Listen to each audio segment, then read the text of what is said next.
Braćo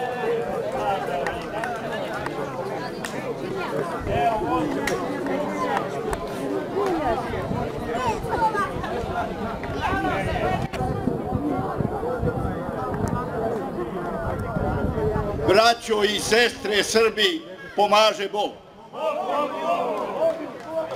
Pomozi Bože, Sveti Ilija, Blaga Marija i Ostroški Vasilija. Pomozi Bože, oveseli, udaj, oženi, na put izvedi. Sačuvaj nas Bože, praznih džaka, rđava ortaka, tesnih budžaka, neženjenih momaka.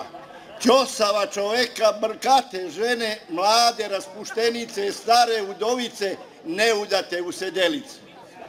Daj Bože da naš domaćin bude veliki gazda, a da se ja ubrajam u velike gazde. Pa ako Bože ne daš da bude veći, pusti me barem da budem treći.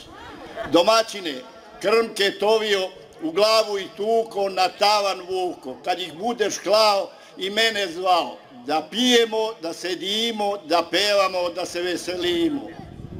Oj Mađarko i otac i majko, Džanariko, moja mila diko, ko vas peko, milione steko. Ko vas pio, još bolji bio. Šljiveo drvo lepih grana, rod rodila svakog dana. Od tvog lepog roda stvorila se mele voda. Slatka li je kad se pije, šljivovicom prozvali. Kogod ima neku tugu, šljivovicu nek potraži, a može i komovica, sve će ona da ublaži. A kad stigne šljivka nova, sve nam ravno do Kosova. Oj Lampeku, vesela mašino, kraj tebe nam uvek bilo fino. Pa kad sednem kraj tabarke, kao da sam kraj rođene majke. A ti čašo lepi stvore, okrenem ti dance gore. Zdrav si gazda i malo vazda, vina, rakije, ljudi ovakije.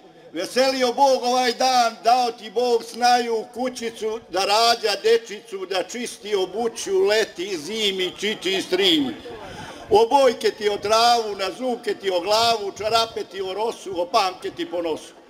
Sve što rekao ode u etar, nazdravljao vam Petrović Petar, pevačka grupa Ribica Kraljevo. Hvala i živi